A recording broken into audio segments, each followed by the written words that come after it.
Bienvenidos nuevamente a nuestro estudio bíblico. Estamos en una serie escatológica. Hemos titulado Los Últimos Días. Mi nombre es William Reyes y tengo la bendición y privilegio de ser el pastor de la Iglesia Comunidad de Gracia en la ciudad de Moquina, una pequeña congregación hispana.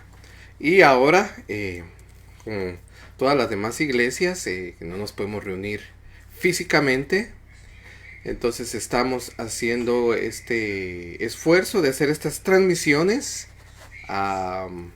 por Facebook a través de Living Stream. A veces hay problemas con la transmisión, que está fuera de nosotros, a veces el sonido falla, etc. Esperamos que esta transmisión se escuche bien y que no tengamos tanto problema. Oremos al Señor para que Él nos regale una transmisión sin problemas. Padre, venimos delante de tu presencia pidiendo tu auxilio, tu bondad, tu misericordia. Permítenos, Señor, exponer tu palabra con claridad, que tú seas glorificado, que tu pueblo sea edificado. Y permite, Señor, que esta transmisión, Señor, no tenga ningún problema, que los hermanos y amigos que nos acompañan la puedan recibir con claridad. Te lo pedimos en el nombre que es sobre todo nombre, en el nombre maravilloso de nuestro Señor Jesucristo. Amén y amén. Una vez más, bienvenidos. Estamos estudiando el retorno del Rey dentro de esta serie. Sería ya el número 7 de la serie. Casi 2 meses. Y hemos venido estudiando lo que es el Sermón de los Olivos. Está en Mateo 24, Marcos 13 y en Lucas capítulo 21. Y hemos dado énfasis a que no necesitamos cronología tanto como necesitamos una buena teología. Necesitamos ser muy serios, muy prudentes en nuestro análisis de la escatología bíblica. Hay muchas interpretaciones, hay muchas posiciones. Debemos ser humildes. Hay hermanos que tendrán otras posiciones. Esto lo hemos venido diciendo. Tenemos que ser dogmáticos en que Cristo viene, en la segunda venida de Cristo. En la mayoría de detalles no podemos ser dogmáticos, pero en esto sí, que Cristo viene. Y hemos últimamente estado estudiando las características o aspectos de esa venida pública y gloriosa de nuestro Señor Jesucristo.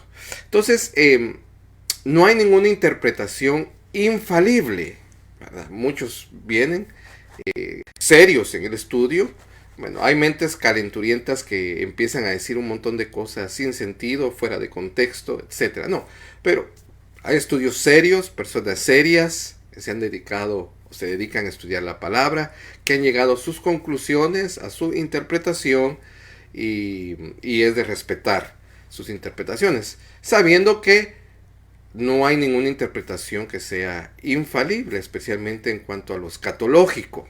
Les he dicho, por ejemplo, la posición más común en nuestros tiempos, que no es la más nueva, no es la clásica, posición clásica, es el dispensacionalismo.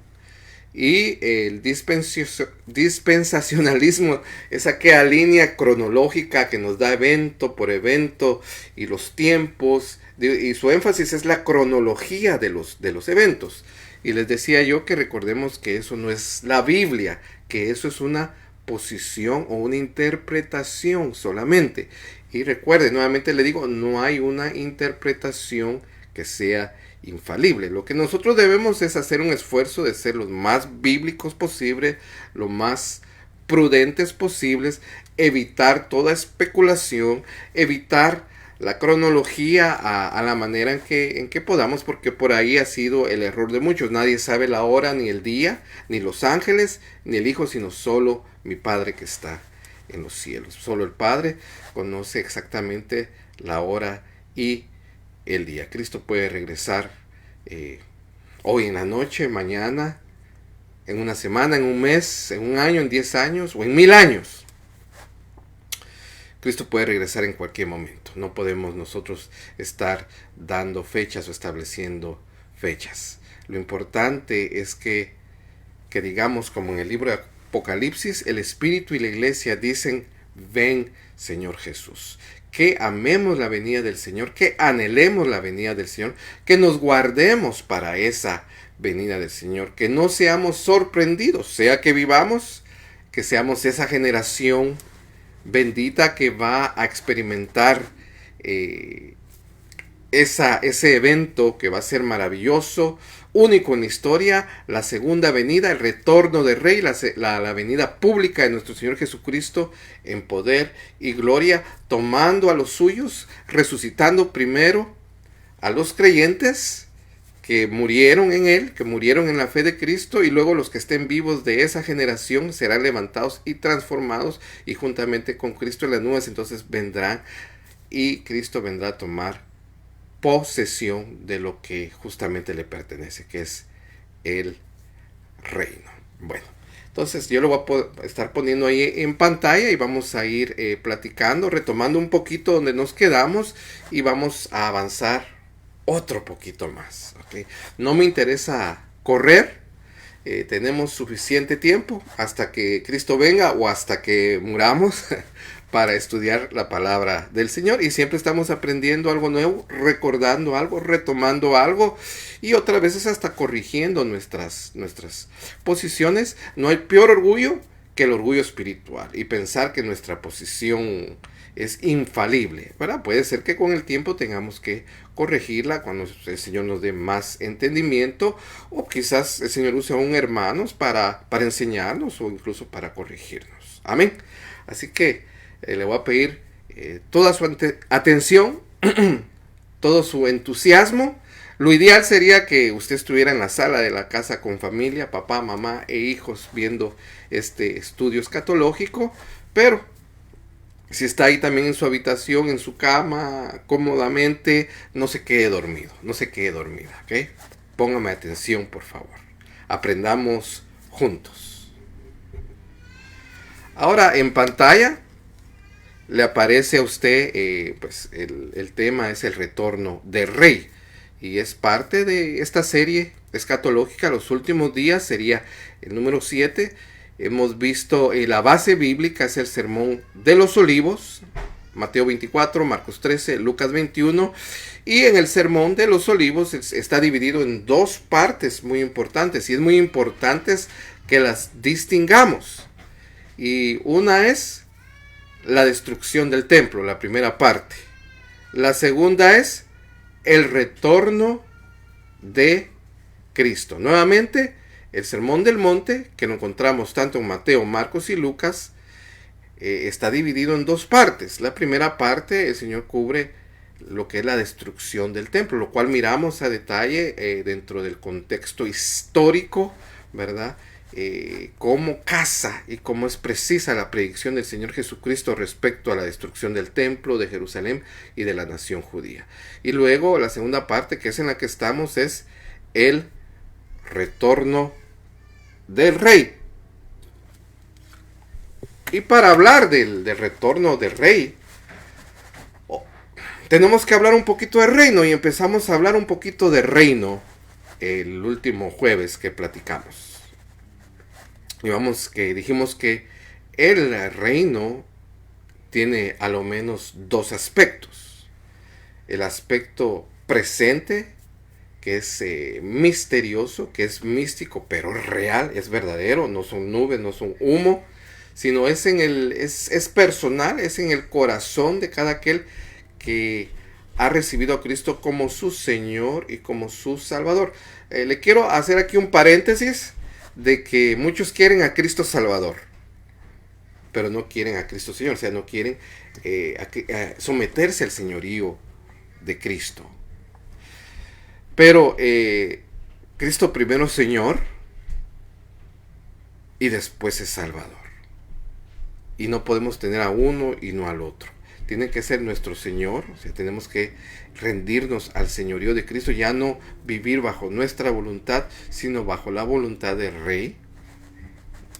Y tenemos que experimentar, obviamente, la salvación, el nuevo nacimiento. Muchos de los que hay una teoría de que hay cristianos carnales, de que nunca se someten a Cristo, nunca se mira una transformación en ellos, nunca se miran un cambio, pero ellos profesan haber tenido un encuentro con Cristo, que hicieron, por ejemplo, la oración del pecador.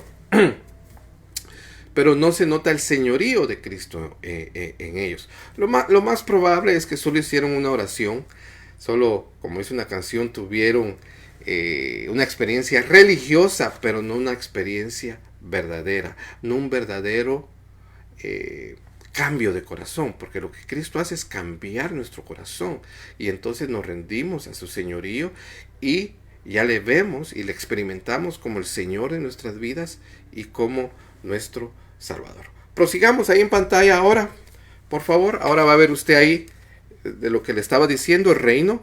El reino tiene dos aspectos o dos manifestaciones. El reino presente, ahora el que usted y yo estamos viviendo y experimentando a Cristo en nuestro corazón. Él es nuestro rey, pero el rey no está presente. El rey está ausente, pero el reino es verdadero para nosotros. Él es nuestro rey y le esperamos y esperamos su manifestación y queremos someternos a su voluntad.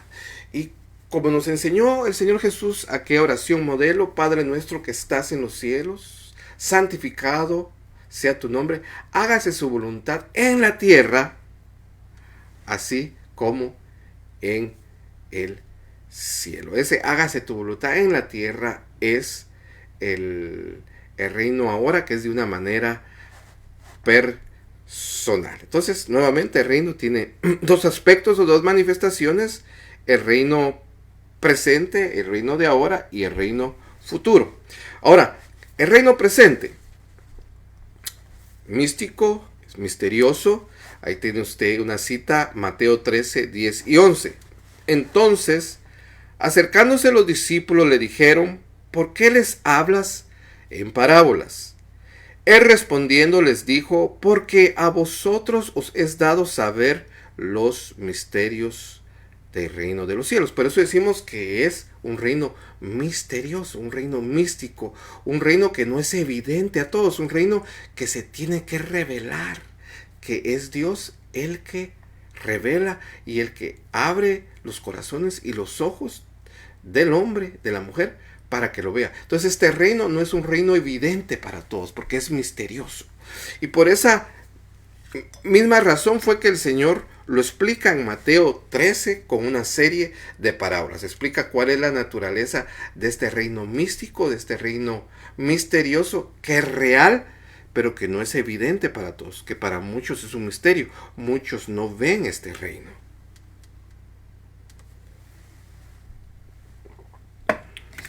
La manifestación del reino presente, el Señor explica cómo funciona este reino ahora, hoy, con una serie de parábolas. La parábola del sembrador es cómo inicia, cómo se instala el reino en el corazón de una persona. La semilla es la palabra y nos habla de que hay muchos que rechazan esa palabra, la manera en que se recibe la palabra, y que solo en algunos da fruto. Y en aquellos que da fruto son los que reconocen el señorío, a Jesús como Señor y Salvador. Otros le rechazan, otros toman la palabra por un tiempo, se emocionan, pero no hay fruto. Tiene que haber en nuestras vidas, hermanos, frutos de arrepentimiento. Juan el Bautista les decía a sus oyentes que hagan frutos dignos de arrepentimiento, que se noten que hubo un cambio de corazón, que se noten que han venido al arrepentimiento, que no continuemos en la misma vida vana y mundana, ¿verdad? Luego del trigo y la cizaña, ¿verdad? El trigo son los hijos de Dios, la cizaña los hijos del enemigo, y usted va a ver cómo los dos prosperan, pero hasta el final va a haber una cosecha, que es el juicio final. La semilla de mostaza, la levadura, aquella mujer que echa levadura en 3 masas, el tesoro escondido en aquel terreno, aquel hombre que encuentra ese tesoro, o sea, está escondido ese reino, es misterioso, no todos lo encuentran. la perla de gran precio. Muchos pasaron por ese mercado, vieron la perla, pero solo hubo alguien que dijo, esta perla es de gran precio, yo la quiero. Y fue a vender todo lo que tenía por esa perla. ¿Qué es esa perla para nosotros? Es Cristo, es lo eterno, es la salvación, es el arrepentimiento, es la vida eterna, que no para todos es manifiesto. Y la gran red que arrastra todo tipo de peces y de cosas. Así es como funciona o como se manifiesta el reino ahora.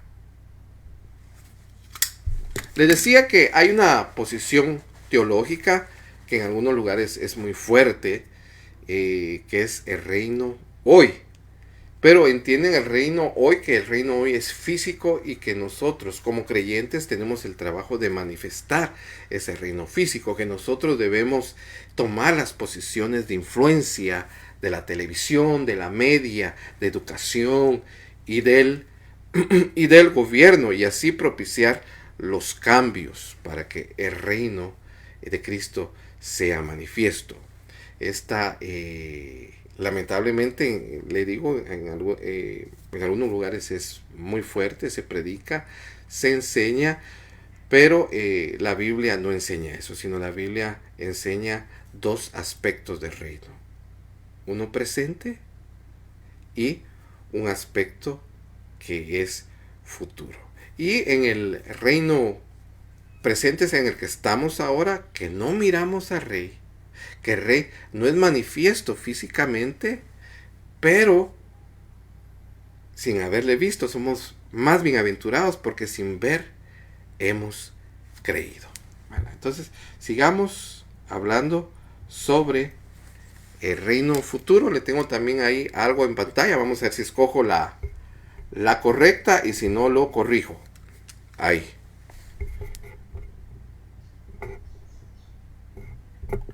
Ahora sí está aquí. El reino futuro. El rey y el reino es cuando el rey y el reino se manifiesten físicamente. Ahora no se ha manifestado el rey físicamente, por lo cual el reino no se ha manifestado físicamente. Usted y yo no queremos un reino manifiesto sin que el rey no sea manifiesto. Para nosotros no es tan importante ese reino como el rey. Cuando en el Éxodo, en aquella experiencia, se rebelaba al pueblo de Israel constantemente, y Dios, por decirlo así, cansado de las rebeliones, le dice a Moisés, bueno, Moisés intercede por el pueblo de Israel, porque Dios le propone, ¿sabes qué? Voy a matar a este pueblo, voy a eliminar a este pueblo y te voy a dar un pueblo mejor. Y esto en parte para probar el corazón del líder de Moisés. Le dice, no, Señor, porque tu gloria está en juego. ¿Qué van a decir las otras naciones? Bueno, entonces, ok, está bien, estoy parafraseando. Le dice, Señor, te enviaré un ángel. Irá un ángel contigo. Le dice Moisés, no, si tú no vas, yo no quiero ir. Entonces muchos quieren el reino manifiesto físico hoy, pero sin rey. No, nosotros queremos al rey manifiesto, y una vez al rey manifiesto, él va a hacer que ese reino sea ahora físico y sea evidente para todos. Ya no va a ser místico, ya no va a ser misterioso, porque toda rodilla se doblará y toda lengua confesará entonces que Jesús es el Señor. Mire, estamos viendo postales. Se recuerda que la última es una postal del reino futuro. Le he puesto diferentes en cada jueves que le he hablado de esto. Ahora es Isaías 2, del 2 al 4. Acontecerá en lo postrero de los tiempos que será confirmado el monte de la casa de Jehová como cabeza de los montes. Los postreros tiempos son los últimos tiempos. Es una profecía relacionada con los últimos tiempos. Y será exaltada sobre los collados y correrán a él todas las naciones. ¿Dónde está el monte Sión? Allá en Israel, en Jerusalén. Y vendrán muchos pueblos y dirán, venid y subamos al monte de Jehová. Esto es una profecía que no se ha cumplido, una profecía a cumplirse en el futuro, una profecía que se va a cumplir cuando Cristo manifieste su reino físicamente.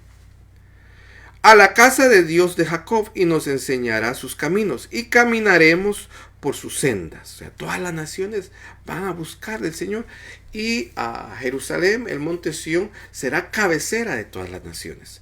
Porque de Sión saldrá la ley y de Jerusalén la palabra de Jehová. Ahora no hay una capital física. Ahora los hombres son los que se hacen la santa sede. Pero no hay un lugar físico, no hay un centro al que tenemos que ir o acudir. En aquel tiempo, cuando el reino sea manifiesto, un reino tiene que tener una capital. Y habrá un centro, una capital de aquel reino físico de nuestro Señor Jesucristo. Versículo 4. Y juzgará entre las naciones. ¿Quién? Cristo, el Rey. Y reprenderá a muchos pueblos cuando traerá su juicio. Y volverán sus espadas en rejas de arado. Es la paz que Él trae. Y sus lanzas en hoces. O sea, ya no habrá guerras en ese periodo de ese reino. No alzará espada nación contra nación como ahora. La historia, hay quienes dicen que la historia de la humanidad se resume en guerras. Constantemente guerras y guerras y guerras. Pero ahí dice, no alzará espada nación contra nación, ni se adiestrarán para la guerra. Entonces, concluyendo, las escrituras son claras en que establecen que el reino tiene dos aspectos o dos manifestaciones. La actual, que es la manifestación mística o el reino misterioso, y la futura, que es la manifestación física del rey y su reino. Bueno, vamos a terminar de hablar de los aspectos del retorno del rey. Tocamos, se quedó uno pendiente y en ese nos vamos a enfocar un poquito hoy, pero vamos a mencionar a lo que ya dijimos. Muy rápidamente vamos a ir sobre ellos porque ya lo cubrimos el jueves pasado.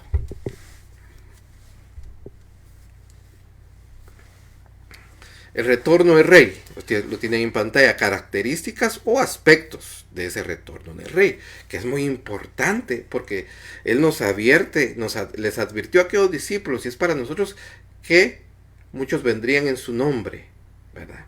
Y han venido muchos diciendo yo soy el Cristo y aparecen en ciertos lugares. Pero el número uno, dijimos que él viene del cielo, no viene de Puerto Rico, de Guatemala, de México, de Europa, no, viene del cielo. 2, que es súbita, que es como el relámpago que de un momento a otro aparece de oeste a este, de occidente a oriente. 3, que es pública, todo ojo le verá. Es una manifestación gloriosa, pública, única en la historia. Es sorpresiva, como en los días de Noé, que los sorprendió el diluvio, aunque se está predicando de la segunda venida de Cristo, aunque se predica del arrepentimiento, aunque se predica del juicio futuro. Hay mucha gente que ignora, es indiferente, como en los días de Noé, pues a ellos les va a sorprender. Nosotros somos llamados a estar alertas y a estar preparados para que aquel día no nos sorprenda. Lo que no mencioné el jueves pasado, pero sí hace 2 jueves, es juntará a sus escogidos, que reivindicará a sus escogidos, aquellos que han esperado en él, tanto a muertos, a ellos los resucitará primero, y los levantará y los transformará, y enseguida a los que estén vivos, a la generación que esté vivos, de tal manera que todos salimos al encuentro de Cristo, y ya juntamente con Cristo venimos a la par de Él, pero ya en gloria. Él glorificado y nosotros también. Él a tomar el reino. Y hoy no le puse pasajes acá, pero dice que nos dará autoridad también a los creyentes sobre las naciones. Y específicamente también a los apóstoles. Él les prometió que a cada uno le daría un trono. Juntará a sus escogidos, es el lenguaje que usa el Señor Jesús en el Sermón de los Olivos. lo conocemos como el rapto, ¿verdad? Es más popular. Este evento es conocido más popularmente como el rapto. Lo trata el apóstol Pablo en las cartas a primera y segunda de Tesalonicenses, donde nos da más detalles de estos eventos. Y 6, que de esa no hablamos, es que es eminente. Y va a usted ahí a leer en pantalla, se lo voy yo a leer, es eminente. ¿Qué quiere decir esto? Que el regreso de Cristo puede pasar en cualquier momento. Y los creyentes son llamados a vivir con expectación. O sea, Cristo puede vivir hoy. Eso es lo que significa que es eminente. La primera generación de creyentes murió creyendo y esperando que Cristo iba a venir por ellos. Cuando Pablo escribe respecto a la segunda venida de Cristo y a estos eventos del rapto, del arrebatamiento, Pablo lo escribe incluyéndose a él mismo. Como que él también lo iba a experimentar. Y la iglesia es llamada a vivir de esa forma, a vivir expectantes, preparados, vigilantes para la segunda venida de Cristo. No confiados como que Él ha tardado, no confiados como dicen que viene y nunca viene, porque Cristo pudiera venir esta noche o en 100 años, pero es inminente. También por eso debemos estar preparados. Y tanto al principio como al final del Sermón de los Olivos, el Señor Jesús nos da palabras de advertencia, como no sean engañados, estén preparados. Y luego nos cuenta la parábola al final del Sermón de los Olivos en Mateo 24, que es la parábola del siervo bueno y el siervo malo. Luego nos habla la parábola de las vírgenes, unas vírgenes que sí están preparadas y otras que no están preparadas, de los talentos de quienes se pusieron a trabajar y otros que no se pusieron a trabajar, del juicio a las naciones y la venida del Señor Jesús, mis hermanos, es inminente. Vamos a ver unos versículos ahí rápidamente. Hay más, yo solo puse 2, pero Apocalipsis 22:20. El que da testimonio de estas cosas dice, ciertamente vengo en breve. El mismo Señor Jesús diciendo, ciertamente vengo en breve. Y hay como una respuesta a esa promesa o a esa proclama, ciertamente vengo en breve. Amén. Y la respuesta de los creyentes que viven en expectativa, porque saben que la venida de Cristo es inminente, su venida pública y gloriosa a tomar el reino, el retorno del Rey, dicen sí, ven Señor Jesús.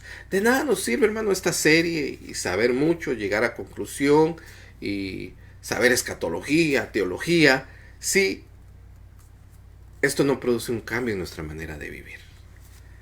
De nada nos sirve saber que Cristo viene y si no vivimos de acuerdo a eso.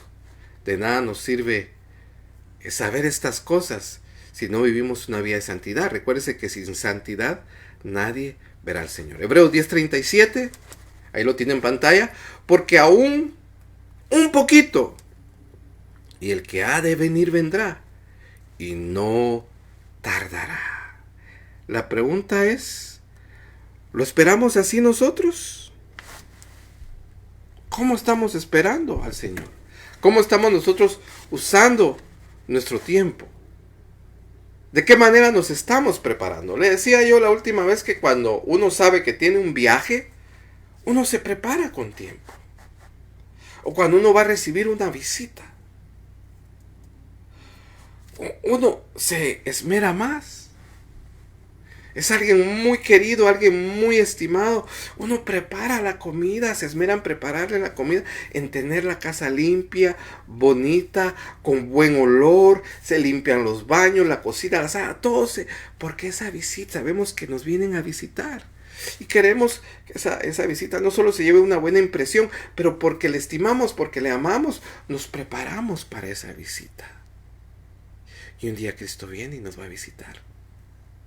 Ojalá que estemos preparando nuestra casa para esa visita, para ese glorioso regreso. Es nuestra esperanza la venida de Cristo. El retorno del Rey debe ser nuestra motivación para esforzarnos, hermanos. Cristo viene y Cristo viene pronto. Prosigamos en nuestro estudio. Vamos a ver si aquí le atino a lo que sigue. Es difícil porque aquí me parecen muy pequeñitas estas slides. Y ya cuando se pone en pantalla, pues sí se pueden leer, pero de lo contrario no las puedo leer. Entonces usted perdóneme si pongo la que no es, pero ahí lo voy a arreglar en el camino.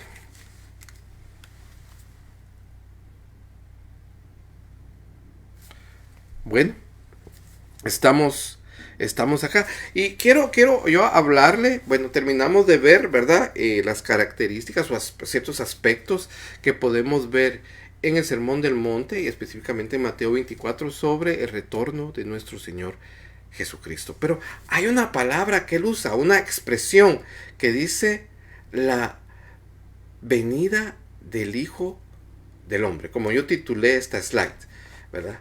Y Jesús se refiere a sí mismo, como usted lo sabe, como el Hijo del Hombre. Muchas veces él se refiere a sí mismo como el Hijo del Hombre. Y usa la expresión la venida del Hijo del Hombre. La encontramos en Mateo. O una expresión equivalente a la venida del Hijo del Hombre. Y lo usa usted. Vamos a ver que es como un término técnico, digámoslo así. Que incluye sí su manifestación pública y gloriosa.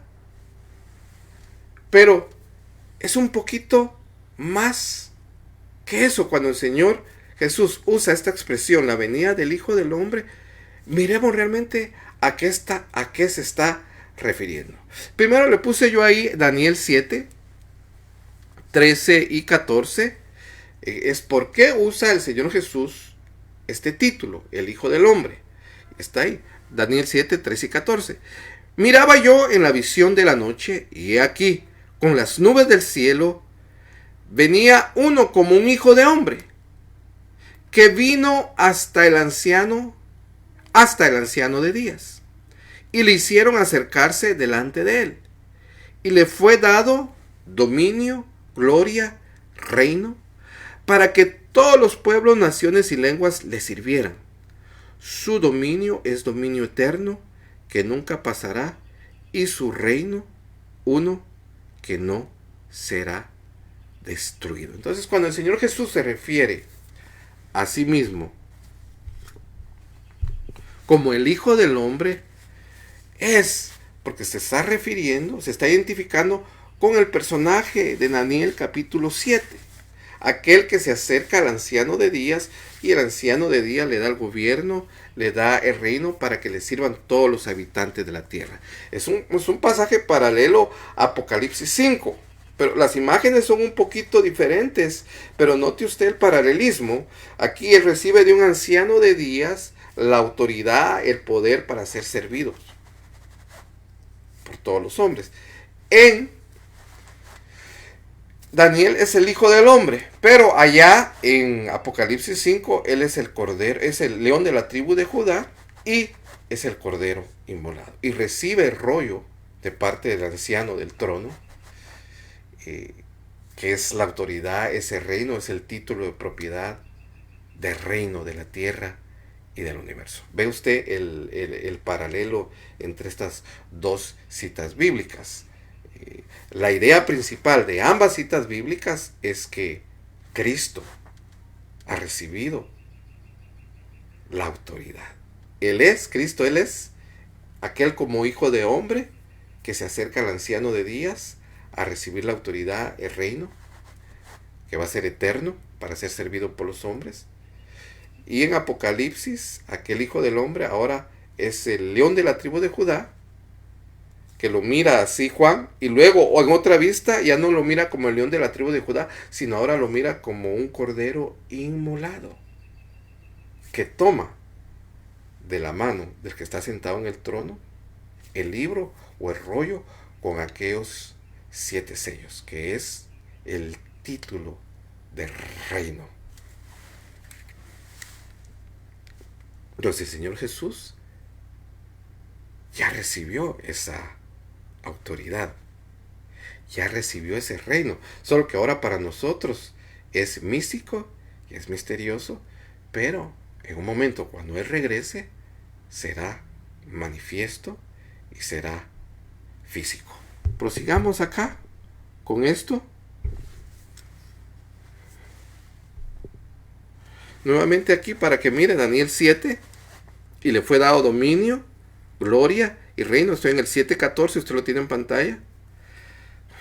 En Apocalipsis, Él recibe, no hay otro digno, no hay otro digno, Él es el único digno, el Cordero inmolado, que recibe y que toma de la mano al que está sentado en el trono aquel rollo. Y le fue dado dominio, gloria y reino para que todos los pueblos, naciones y lenguas les sirvieran. Ahora hay un pueblo que no es por nacionalidad, sino hay un pueblo que de todas las naciones, chinos, españoles, italianos, rusos, anglosajones, africanos, asiáticos, lo que usted quiera, de toda lengua, de toda nación, que Jesucristo es nuestro Señor, que le servimos, que le adoramos. Pero es en el reino místico. Pero cuando el reino sea manifiesto y físico, todos se van a tener que rendir a Él. Todos van a tener que doblar sus rodillas. Todos van a tener que confesarle como Señor. Entonces este es para que todos los pueblos, eso se va a cumplir en el futuro, naciones y lenguas les sirvieran. Su dominio es dominio eterno que nunca pasará, y su reino uno que no será destruido. Amén. Ahora, mire en Mateo 24, dice así, 27, porque como el relámpago que sale del oriente y se muestra hasta el occidente, así será también la venida del Hijo del Hombre. Ahora, recuérdese que el Sermón del Monte tiene dos secciones o dos partes. La primera es respecto a la destrucción de Jerusalén y del templo. Y la segunda es respecto a la segunda venida de Cristo. Mateo 24:27, cuando el Señor Jesús usa la expresión la venida del Hijo del Hombre, está en la sección de la destrucción del templo. No está, Mateo 24:27, no está en la sección de su segunda venida, sino está en la sección de la destrucción o de aquel juicio que le vino a la nación judía. Es importante que notemos su posición para que entendamos un poquito de diferencia entre la venida física, pública, gloriosa, manifiesta para todos de nuestro Señor Jesucristo, y hay un poquito de diferencia cuando el Señor Jesús usa la venida del Hijo del Hombre.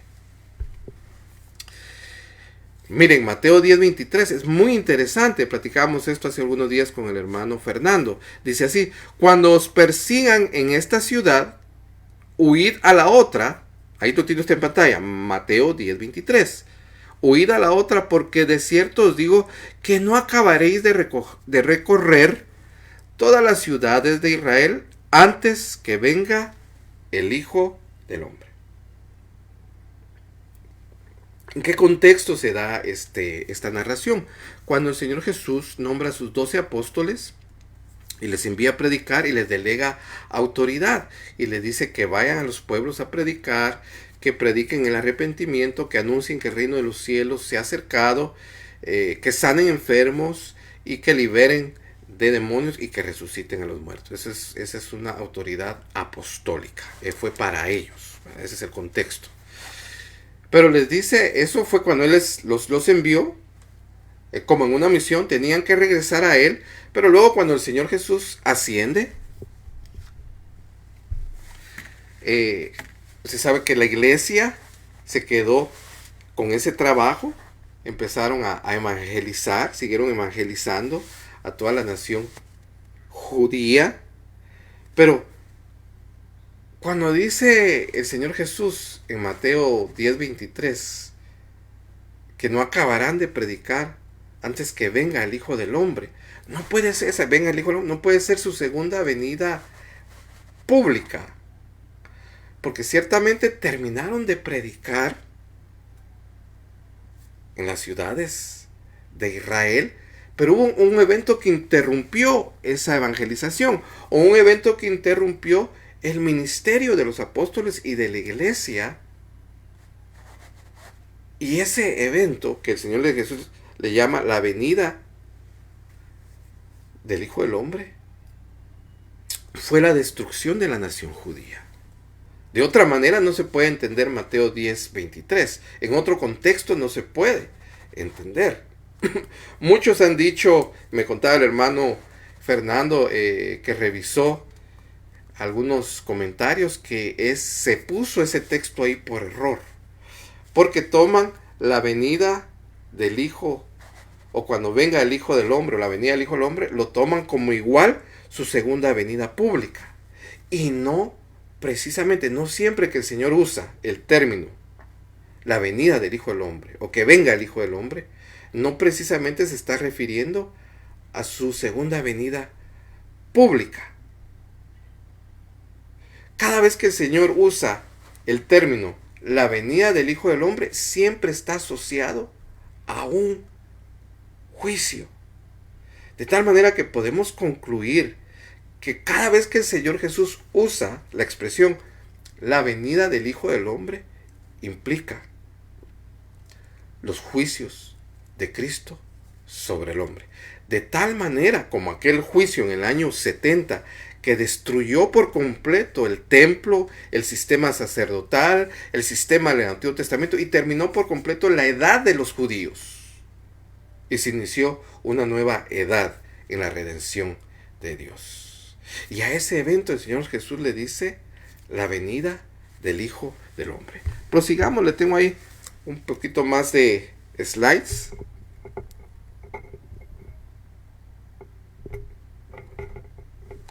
Nos habíamos quedado en esta, miramos cuál sigue. Lo que le estoy diciendo, cada vez que el Señor Jesús usa la expresión la venida del Hijo del Hombre o sus equivalentes, está relacionada con juicios. Y ahí le puse en negría, la venida del Hijo del Hombre se refiere a Cristo ejecutando sus juicios sobre la tierra. Y vamos a ver, tal vez al final hace más sentido por qué estoy tratando yo de explicarle esta diferencia. Que la venida del Hijo del Hombre sí puede incluir la segunda venida de Cristo, el retorno del Rey en gloria. Pero no necesariamente, o sea, la venida del Hijo del Hombre es un tecnicismo que abarca cada vez que Cristo ejecuta sus juicios. Claro, cuando Él venga en su segunda venida pública, Él va a ejecutar también sus juicios.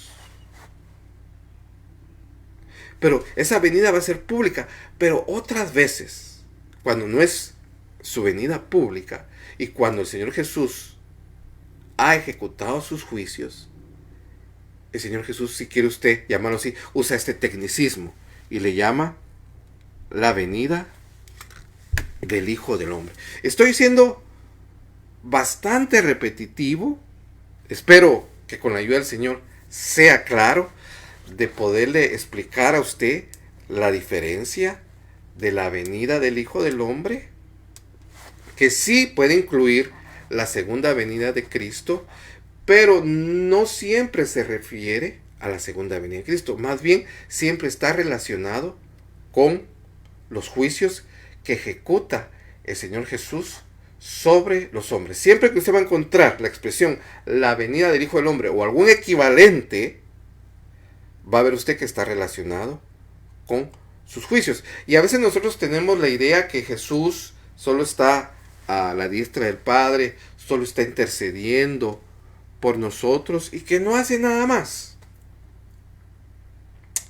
Pero no.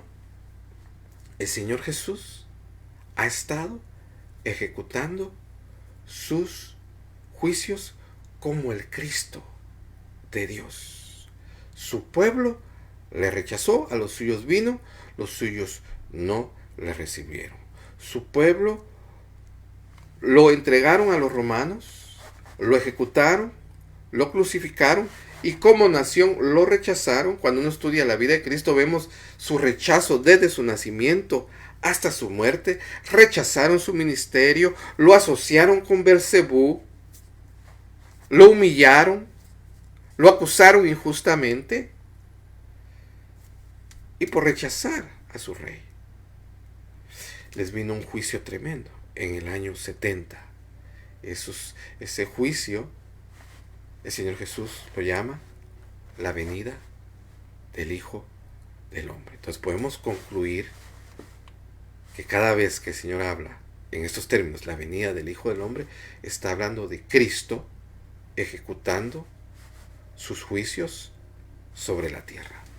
Prosigamos, vamos a ver si ahora sí escojo la correcta. Mire la diferencia.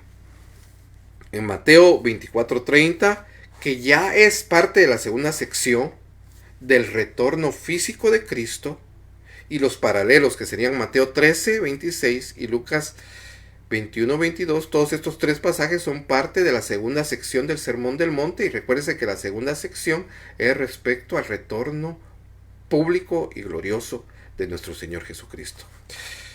Primer verso, Mateo 24:30. Entonces aparecerá la señal del Hijo del Hombre en el cielo, y entonces lamentarán todas las tribus de la tierra y verán al Hijo del Hombre. Mire, es diferente, es bien específico. Y verán al Hijo del Hombre. Ya no habla en los términos de la venida del Hijo del Hombre. Entonces, note usted la diferencia.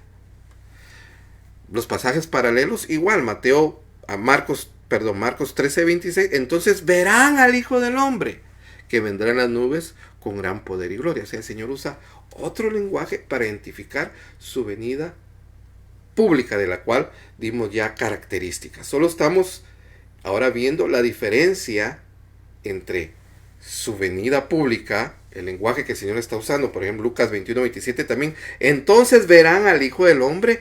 Eso es obvio. Es evidente que se está refiriendo a su venida pública, donde todo ojo le verá. Esa venida repentina, súbita, eminente, sorpresiva, gloriosa.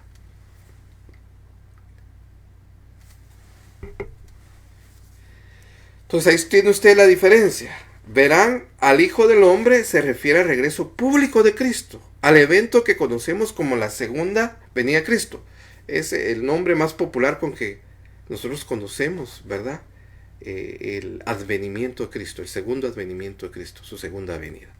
Y la venida del Hijo del Hombre o sus equivalentes se refiere a Cristo ejecutando sus juicios sobre la tierra.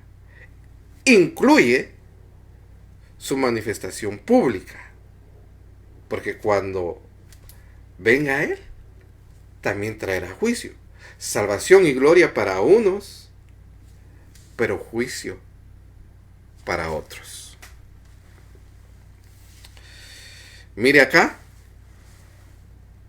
esto es ya dentro de la sección de su venida pública, pero ya va a usar la expresión la venida del Hijo del Hombre relacionada con su venida pública, porque es la parte del juicio que trae en su venida pública.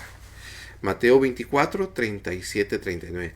Mas como en los días de Noé, así será la venida del Hijo del Hombre. Porque como en los días antes del diluvio estaban comiendo y bebiendo, casándose y dándose en casamiento hasta el día en que Noé entró en el arca. Hay un pasaje muy, muy interesante que yo estaba leyendo el día de hoy en Lucas. Parece que es en Lucas capítulo 17, donde el Señor Jesús, donde Lucas recoge esto mismo, como en los días de Noé, pero le agrega también como en los días de Sodoma y de Gomorra. Y le quiero yo hacer un comentario al respecto. Está en Lucas 17, 26 en adelante. Como fue en los días de Noé, así también será en los días del Hijo del Hombre. Estoy leyéndole Lucas. Usted tiene en pantalla Mateo ahorita, pero yo le estoy leyendo Lucas 17, 26 en adelante. Como fue en los días de Noé, así también será en los días del Hijo del Hombre. comían, bebían, se casaban y se daban en casamiento hasta el día en que entró Noé en el arca y vino el diluvio y los destruyó. Asimismo como sucedió en los días de Lot, comían, bebían, compraban, vendían, plantaban, edificaban. Mas el día en que Lot salió de Sodoma, llovió del fuego y azufre, y los destruyó a todos. Así será el día en que el Hijo del Hombre se manifieste. Ahora, el énfasis tanto de mencionar los días de Noé como los días de Lot no es lo que se conoce como la sodomía, no es lo que se conoce como el lesbianismo, el homosexualismo. Si usted lee el pasaje, ese no es el énfasis es que, claro, vivían una vida de pecado, por eso vino el juicio sobre ellos, haya sido el pecado que haya sido. Pero el énfasis es que vivían una vida normal, como que nunca se iba a acabar. Ellos seguían, a pesar de las advertencias divinas, como el día de hoy la gente sigue su vida, siguen sus borracheras, siguen sus parrandas, siguen su música, siguen en su vanidad, siguen en su pecado, se deleitan, se aplauden, se felicitan, ¿verdad? Por eso otra vez, más como los días de Noé, así será la venida del Hijo del Hombre.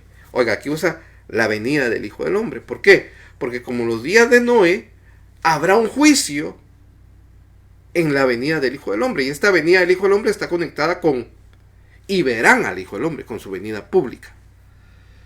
Porque como los días de Noé del diluvio, no dice eran homosexuales. Ese no es el énfasis. No digo que no fuera así. Estaba así, claro que estaban en pecado, por eso vino el juicio.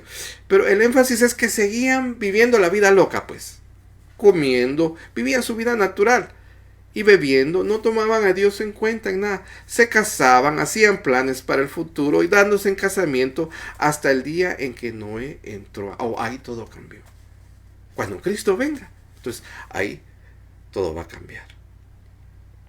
Y no entendieron, igual la gente no va a entender. Por misericordia nos han hecho entender. Por misericordia, hermanos, nos han metido al arca de salvación que es Cristo. Y no entendieron hasta que vino el diluvio. Claro, la gente no va a entender hasta que venga el juicio divino. Hasta la venida del Hijo del Hombre, cuando trae sus juicios. Y se los llevó a todos. ¿Qué es esto que se los llevó a todos? Pues el diluvio se los llevó a todos. El juicio se los llevó a todos. Así también será la venida del Hijo del Hombre. Y le dice ahí una nota, usted la puede leer.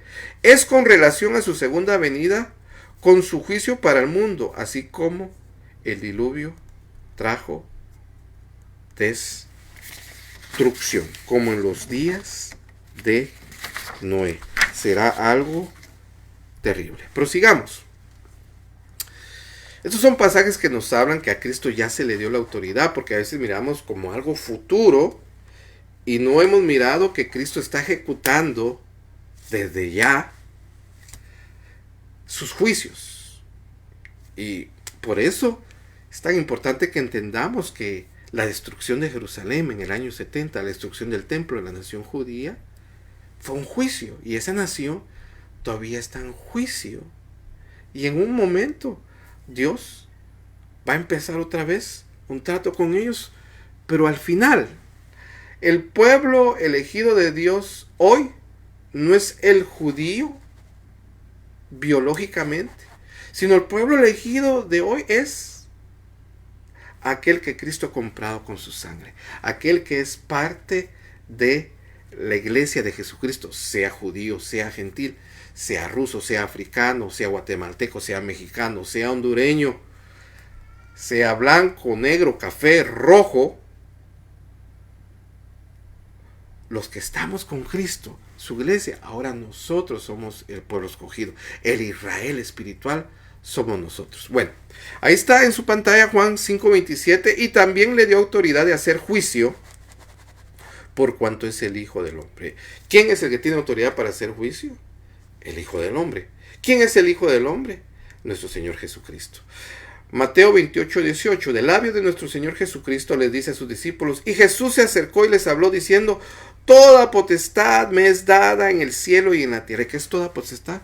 Toda potestad. ¿Potestad para qué? Esto incluye para hacer juicios, para dar vida, para resucitar, para hacer morir, para hacer vivir. Lucas 18:8. Os digo que pronto les haré justicia. Pero cuando venga el Hijo del Hombre, nuevamente mira el término, el Hijo del Hombre, hallará fe en la tierra. Porque cada vez que habla en términos del Hijo del Hombre, son los juicios sobre aquellos que no tienen fe. Para ellos son los juicios. Entonces la pregunta aquí, cuando Cristo trae sus juicios, o traerá sus juicios, o si lo queremos poner en su manifestación física y gloriosa, y cuando Él traiga juicios, ¿hallará fe en mí? ¿Hallará fe en ti? ¿Hallará fe en usted? ¿O qué hallará en nosotros? Porque al final todos le vamos a tener que rendir cuentas. Y todos nos vamos a tener, hermano, que someter al juicio divino. Unos para gloria eterna y otros para condenación. Estamos en el retorno del Rey. Yo le mencionaba algo el jueves pasado que lo quiero aclarar un poquito más y que viene conectado con la venida del Hijo del Hombre, que es Cristo ejecutando sus juicios. Vimos allá en Daniel 7 cómo recibe, como el Hijo del Hombre les dada de parte del anciano de días, les da toda autoridad, todo imperio para que les sirva toda la tierra, y ese imperio, esa autoridad y ese reino es eterno. Entonces es un error si nosotros leemos el libro de Apocalipsis pensando que solo se refiere a cosas futuras. Porque el libro de Apocalipsis es pasado, presente y futuro. Entonces una manera de entender el Apocalipsis es ver a Cristo ejecutando sus juicios sobre la tierra, pero desde ya, así como lo ejecutó en el año 70 sobre la nación judía. Por eso, cuando Él habla sobre el fin, cuando Él habla estas cosas de apología en el Sermón de los Olivos, fue tan importante aquel suceso que nos enseña tanto, el juicio sobre Israel, la destrucción del templo, que medio sermón se trata de eso, porque eso cambió la historia, y eso nos hace entender que Jesús ejerce ahora como el Cristo, como el Mesías de Dios, que no está manifestado ahorita en la tierra, pero desde ya Él ejerce sus juicios. Apocalipsis 1:19, escribe las cosas que has visto, pasado, y las que son, presente, y las que han de ser después de esta, futuro.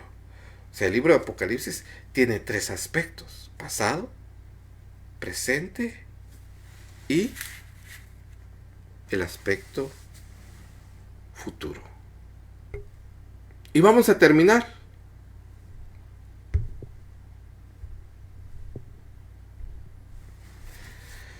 Hay dos actitudes con respecto a la venida de Cristo, al retorno del Rey. Si usted me acompaña ahí en pantalla, usted tiene Apocalipsis 22, 11 y 12. El que es injusto, el que es pecador, el que no ha sido justificado, sea injusto, el que no tiene una relación con Cristo, sea injusto todavía. Y el que es inmundo, sea inmundo todavía. Y el que es justo, ese es uno, pero el otro, y el que es justo, el que ha sido justificado, el que se guarda, practique la justicia todavía. Y el que es santo, santifíquese todavía. Yo espero que esta cuarentena, que parece que ya está por terminar, yo la vi y la veo, que fue para una limpieza para la iglesia. Fue un tiempo de limpieza, un tiempo y una oportunidad para consagrarnos, donde el Señor Jesús purificó a los suyos y a los que así se dejaron purificar a través de la oración, a través de la búsqueda, porque sin duda las cosas cambiarán, las cosas no serán las mismas. Pero sobre todo nosotros, la iglesia de Jesucristo, debemos cambiar. Verso dice, y el que es santo, santifíquese todavía. Verso 12, Apocalipsis 22:12. He aquí yo vengo pronto. Aunque la venida de Cristo es inminente, ¿verdad? Ahí está implicado. Y mi galardón conmigo. Habrá premios para unos, para recompensar a cada uno según su obra. Pero ¿cuál es nuestra actitud? ¿De limpiarnos? ¿De santificarnos? ¿O de seguir teniendo la misma vida? Marcos 13, 35 al 37. Velad pues, porque no sabéis cuándo vendrá el Señor de la casa. El Señor de la casa es Cristo. Si al anochecer, o a la medianoche, o al canto del gallo, o a la mañana. No se sabe el día ni la hora. Pero sí nos dice, velad. Y eso sí es la parte que nos corresponde. Y el Señor Jesús, en el discurso del Sermón de los Olivos, el que estamos estudiando, repetidas veces nos llama a que velemos, a que no seamos sorprendidos. Nos está advirtiendo a que no seamos como aquellas vírgenes que no se prepararon. 36, Marcos 13, 30, para que cuando venga de repente, o digamos que su venida es súbita, es de repente, de un momento a otro, un abrir y cerrar de ojos, no os halle durmiendo. Estos acomodados, estos no esperándole a Él, estos no preparándonos para su venida, para su visita. 37, y lo que a vosotros digo, estaba hablando a sus discípulos, a un grupo de sus discípulos, a sus apóstoles. Ahí no estaba usted y yo, pero mire qué lindo el Señor. En esta sí está incluido usted y yo. A todos lo digo. Y lo que a ustedes les digo, a todos se los digo. ¿Y qué? Velad. Que estemos preparados para esa segunda venida. Que vivamos expectantes que Cristo viene en su gloria y que juntamente cuando Él venga en las nubes va a resucitar a los muertos en Cristo. Y a los que estén vivos los va a levantar y los va a transformar. Y ya juntos, entonces, Él vendrá a tomar posición de su reino. ¿Se imagina usted qué gloria, qué evento tan glorioso? Como nunca antes se ha visto en la historia, que nuestro cuerpo que estemos muertos o que vivamos, nuestro cuerpo va a ser transformado. Un cuerpo sin enfermedad, ya no van a haber caries, ya no van a haber problemas de la vista, ya no van a haber cánceres, ya no va a haber dolor, ya no va a haber problemas de la ciática, problemas de los pies, problemas digestivos. Pero ¿sabe qué es lo más importante? Más que un cuerpo glorioso,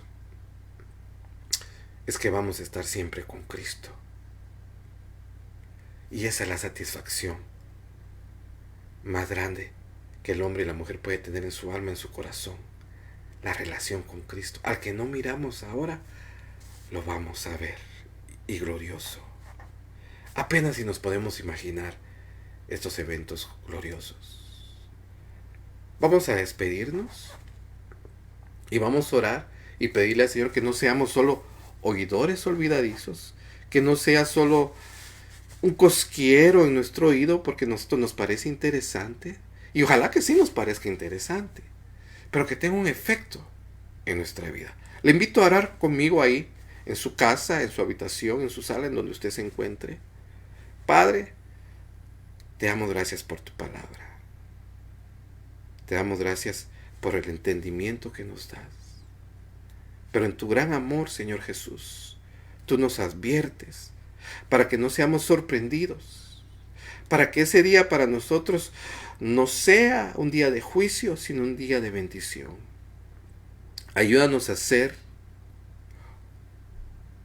no solo oidores de tu palabra, sino hacedores de tu palabra. Ayúdanos a poner tu palabra por obra. Ayúdanos a ser como aquel siervo que te esperó. Ayúdanos a ser como las vírgenes que tenían una doble porción de aceite. Ayúdanos a ser como aquellos que pusieron, Señor, el talento a trabajar. Y que no seamos como aquellos que se confiaron, que no se prepararon y que fueron sorprendidos y fueron echados al llanto y crujir y a la oscuridad de afuera. Bendice a mis hermanos. Bendice a Comunidad de Gracia. Mira toda necesidad, Señor, financiera. Te pedimos en el nombre de Jesús que tú obres, como también, Señor, toda petición de salud, que tú sanes, Señor. Pero sobre todo, como dice tu palabra, como escribe el apóstol Juan: amado, espero que prosperes en todo, que prosperes en salud, así como prospera tu alma. Y que dejes selladas estas palabras en nuestro corazón. Te lo pedimos en el nombre que es sobre todo nombre, en el nombre de nuestro Señor Jesucristo. Amén. Y a las 9, hermanos, a la oración. Dios le bendiga, Dios le guarde. Bendiciones.